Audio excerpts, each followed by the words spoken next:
9 News Nightly at 6. Well, we are in the Wayback Machine today. Now, you may not recognise their names, but Mike Stock, Matt Aitken and Pete Waterman have produced some of the biggest hits in musical history.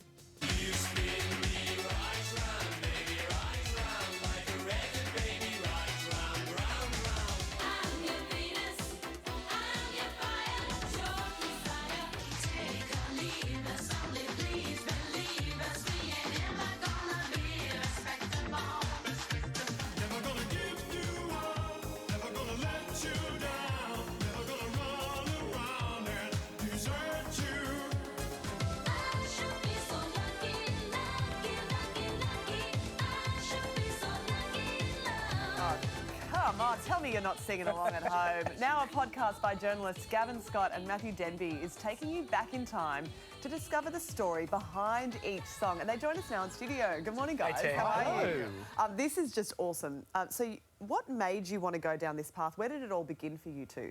Well, there were two reasons we wanted to do this. The first was that often when people have spoken about Stock Aitken Waterman in the past, it's been quite negative. In Australia, they were criticised for not using real instruments because it was all synthesizers and drum machines. And in the UK, they had more than 100 hits, and so there was a backlash, of course. So we wanted to come at this from a positive perspective. You know, why were these songs so great? Why were they so popular? And we also wanted to tell the artists' stories. Why did they come and work with Stock Aitken Waterman? What did it do for their careers? And then what happened afterwards? And obviously, in some cases, it's like Kylie and Rick, and they're still around, and in some cases, not. Well, let's talk about one of the first big hits, which was You Spin Me Round, which I didn't know that was their first big hit until I listened to your podcast, Matt. Yeah. This is Dead or Alive. Why did this set the course for them? Well, because they took, it was kind of the Stock Aitken Waterman template, because they took underground dance club sounds and made it accessible to a mass pop audience. So that was their first ever #1, a huge around the world. And then, you know, before that, they couldn't get arrested. And then after that, everyone in the record industry goes, we want to sound like that. Bananarama said, we want to do Venus, but we want it to sound exactly the same as You Spin Me Round. So then they had that massive hit in Australia. You remember that was #1 here for 7 weeks. Yeah. Flow-on effect that Mushroom Records sees this and says, we want to make records like that. And along comes a little lady called Kylie Minogue. Incredible Wow. stuff.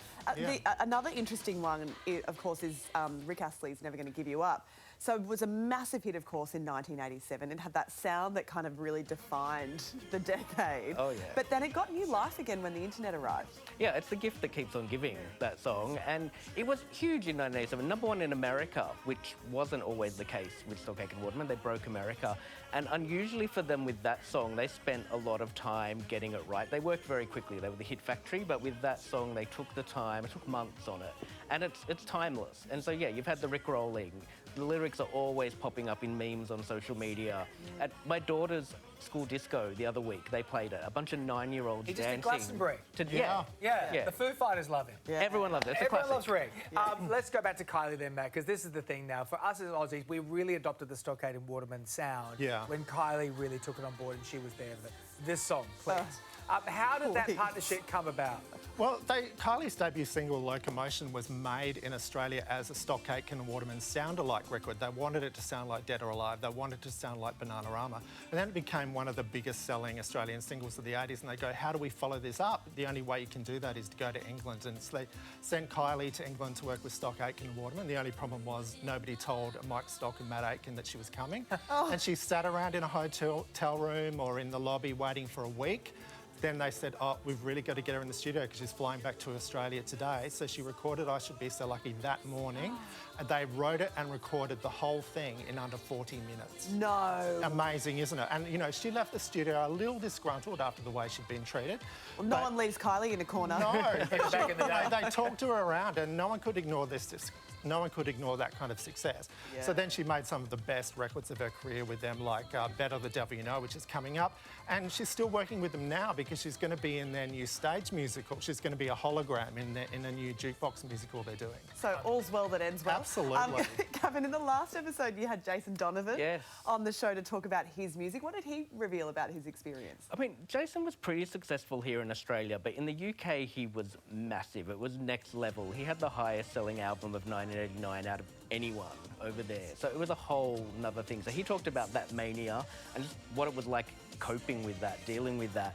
But he also revealed that it was a little bit frustrating not having that much input. Stock Aitken and Waterman, they like the singers to come in, give their vocal and off they'd go.